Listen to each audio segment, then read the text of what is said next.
Coming up on this Season 2 premiere of Midco Sports Tonight, it is game week. Our FCS schools kick off their 2018 season in a few short days. We'll hear from our experts about their takeaways from fall camp. Then, staying on the gridiron, Jody and Jandy recap the weekend in high school football from North and South Dakota, including some of the best post-game sound.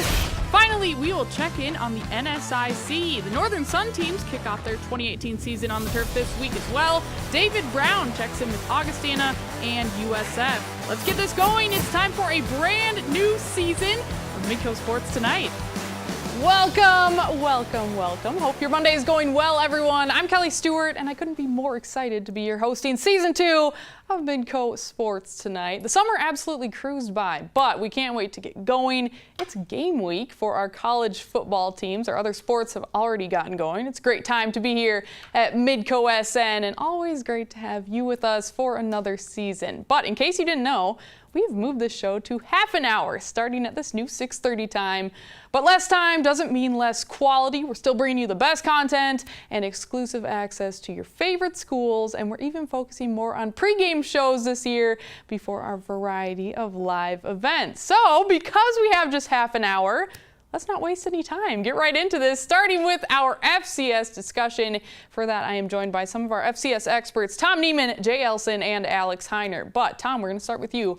Fall camp wrapping up for the Jacks. Generic, but what are your biggest takeaways? Hi, Stewie. Yeah, for fans, it's a little different. There's still that nasty taste from the way the season ended in that playoff loss at James Madison, but that was also just a big shot of motivation for the players and the coaches going into this season. And the program is honestly at a point now where the big goal is realistically a national championship for the Jackrabbits. They've got 6 straight playoffs now, at least 9 wins in 5 of those last 6 seasons, a school record 11 wins last year. So quiet confidence in fall camp has become the norm as well. Taryn Christian, you got a senior quarterback, already more than a dozen passing and offense records. Austin Sumner's hanging on to a few of those, but Taryn's going to have all of them by the time the season ends.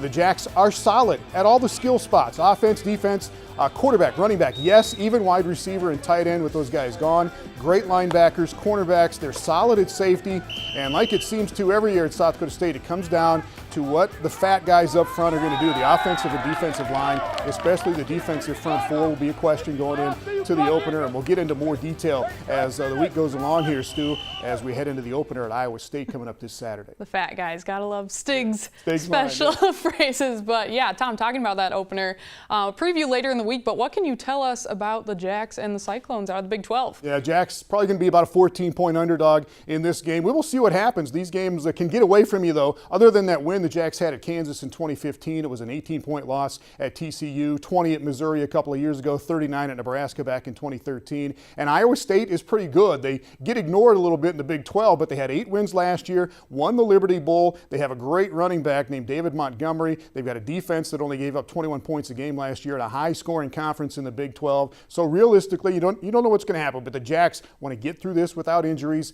cash that big check, and then get on to Montana State the following week, and that'll be the first of 6 South Dakota State home games that we will have live here on Midco Sports Network. All right, great stuff. Thank you so much, Tom. Well, moving down I-29, Jay Elsen joining me to talk some USD football. The Coyotes heading south to Manhattan this week to take on Kansas State for their season opener. And Jay, you've been down at fall camp. You've talked to coaches. You've seen this team for almost a decade now. Yeah. But what are your takeaways from this fall camp in particular? Well, Kelly, tell you what, for me it starts with just the energy level within this program. The Coyotes give it off a much different vibe than they have in my previous 6 years covering this team, and that's largely, I think, because of the success they had last year. Now, I've had players in the past tell me that one of the big goals for them was to have a winning season. In those days, head coach Bob Nielsen says, are now long gone.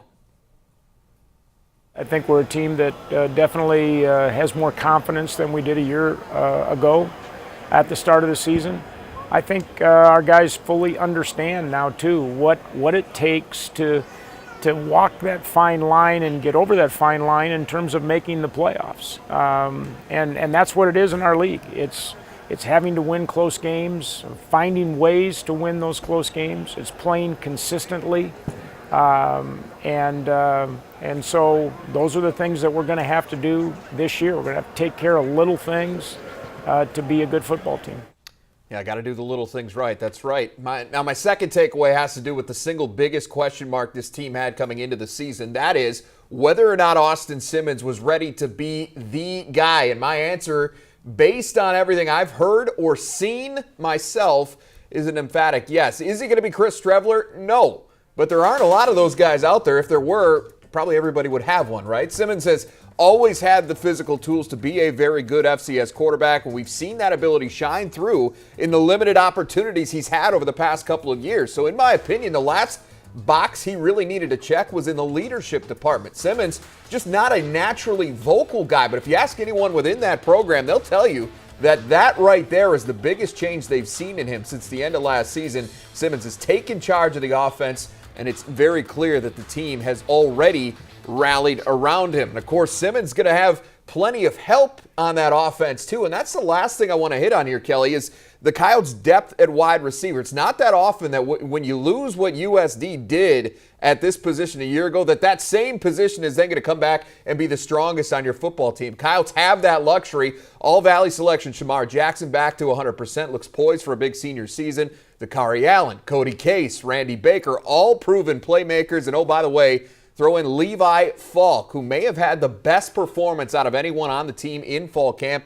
Feel pretty safe in saying that USD has one of, if not the best pass-catching groups in the entire Missouri Valley Football Conference. All right, great stuff. Thank you so much, Jay. And yes, depth is huge for USD this year. We'll have a little bit more on a unique story regarding that later in the show. But now we're going to move up to Grand Forks, where our Alex Heinert is handling our University of North Dakota coverage again this year. And Alex, what are your three main takeaways from the Fighting Hawks in fall camp? Well, Kelly, the big story this August has been the emergence of Nate Ketteringham as the new starter under center. The Sac State transfer was named the team's #1 quarterback just a couple of weeks ago, and as you could imagine, the junior signal caller was excited to get that news. It's a good feeling, you know, everyone wants to be the guy. It was a good competition. Zim, Brock, even Noah coming in. Noah did good when he first came in, but it was a good, healthy competition, and I think it made our team better, and I'm just happy to be the guy. I walked into Rudy's office and he told me, like, the one thing is just trying to get people to rally behind you and, like, get in the huddle and get in command of that huddle, and then just basically let's get it going. Yeah, Ketteringham, a dual threat guy under center. He's got a big arm. Plus, he started 15 games as a freshman and sophomore at Sacramento State. Even though the other main contender for the starting job, junior Andrew Zimmerman, was named a team captain earlier this week, Ketteringham's experience and talents ultimately tipped the scales in his favor. Now, outside of quarterback, this fall camp gave us a good look at just how deep this UND defense is going to be at certain positions, especially at linebacker, which is a far cry from what fans saw a season ago. Now, for example, take inside linebacker Jake Rostas. He led the team in tackles as a freshman last year, but he'll likely be limited to special teams work in 2018 as the incoming transfers and returners who were lost to injury a year ago have moved him down the depth chart.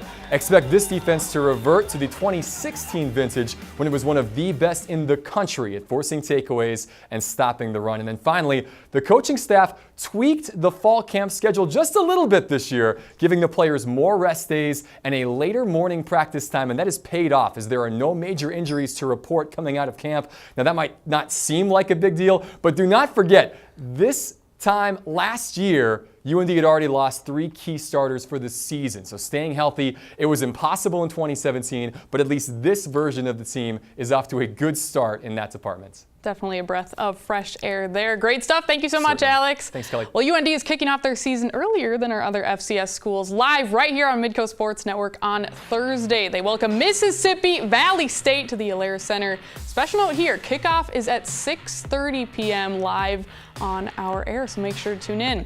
We are just getting started here on Midco Sports tonight, but later we will show you the best thing we saw over the weekend, and it involves some familiar FCS faces. But next, we had a great matchups and wild finishes on our first episode of Varsity Sports Live. Jody and Jandy take us to school and share what they learned from opening night. Stay right here.